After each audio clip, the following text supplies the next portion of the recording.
ಒಂದು ಕೋತಿ ಅಯೋಧ್ಯ ನಗರವನ್ನು ಬಾಂಬ್ ಬ್ಲಾಸ್ಟ್ ಇಂದ ಕಾಪಾಡಿದೆ ಅಂದರೆ ನೀವು ನಂಬ್ತೀರಾ?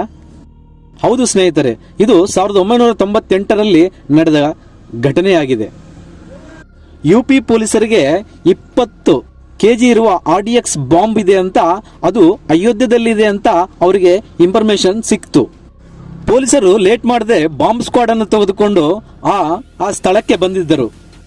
ಆ ಬಾಂಬ್ ಅನ್ನು ಪುರಾತನ ಆಲಯವಾದ ಒಂದು ಆಂಜನೇಯ ಸ್ವಾಮಿ ಗುಡಿಯಲ್ಲಿ ಇರುವ ಒಂದು ಕೋಲ್ಡ್ ವಾಟರ್ ಟ್ಯಾಂಕಿನಲ್ಲಿ ಆ ಬಾಂಬ್ ಅನ್ನು ಇಟ್ಟಿದ್ದರು.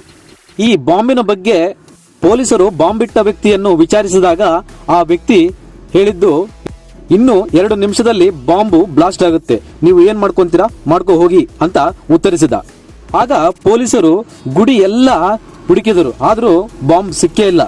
ಸ್ನೇಹಿತರೆ, ಅವಾಗೆ ನೋಡಿ ಒಂದು ಕೋತಿ ಒಂದು ವಾಟರ್ ಟ್ಯಾಂಕ್ ಹತ್ರ ಕೂತ್ಕೊಂಡು ಸಣ್ಣ ವೈರನ್ನು ಕಟ್ ಮಾಡ್ಕೊಂತ ತನ್ನ ಹಲ್ಲಿನಿಂದ ಅಲ್ಲೇ ಕೂತು ಕಡಿತಿತ್ತು. ಅದನ್ನು ನೋಡಿದ ಪೊಲೀಸರಿಗೆ ಡೌಟ್ ಬಂದು ಆ ವಾಟರ್ ಟ್ಯಾಂಕ್ ಅನ್ನು ಓಪನ್ ಮಾಡಿ ನೋಡಿದಾಗ ಆ ಬಾಂಬು ಅಲ್ಲೇ ಇತ್ತು.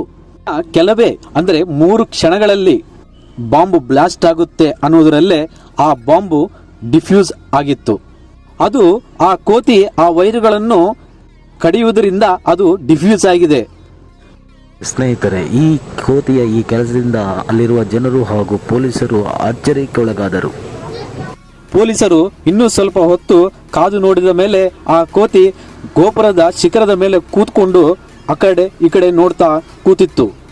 ಆ ಟೈಮಲ್ಲಿ ಈ ವಿಷಯ ಸೆನ್ಸಿಟಿವ್ ವಿಷಯವಾಗಿದ್ದರಿಂದ ಇದು ಯಾವುದೇ ಚಾನೆಲ್ಗಳಲ್ಲಿ ಬಂದಿಲ್ಲ. ನಿಮಗೆ ಗೊತ್ತಾ, ಇಂತಹ ವಿಷಯಗಳು ಹೊರಗಡೆ ಬಿದ್ದರೆ ನಮ್ಮ ದೇಶದ ಆರ್ಥಿಕ ವ್ಯವಸ್ಥೆ ಮೇಲೆ ತುಂಬಾ ಪ್ರಭಾವ ಬೀರುತ್ತೆ. ಹಾಗಾಗಿ ಪೊಲೀಸರು ಕೆಲವೊಂದು ಟೈಮು ಇಂತಹ ಸಂಘಟನೆಗಳನ್ನು ಗೋಪ್ಯವಾಗಿ ಇಡುತ್ತಾರೆ. ಅಲ್ಲಿರುವ ಎಲ್ಲರೂ ಆ ಹನುಮಂತನೇ ಈ ಕೋತಿಯ ರೂಪದಲ್ಲಿ ಬಂದು ಆ ಕೆಲಸ ಮಾಡಿದನಂತ ಬಲವಾಗಿ ನಂಬಿದ್ದರು. ಸ್ನೇಹಿತರೆ, ನೀವಾದರೆ ಏನು ಮಾಡ್ತೀರಾ? ಏನು ನಂಬ್ತೀರಾ? Please like and subscribe my channel.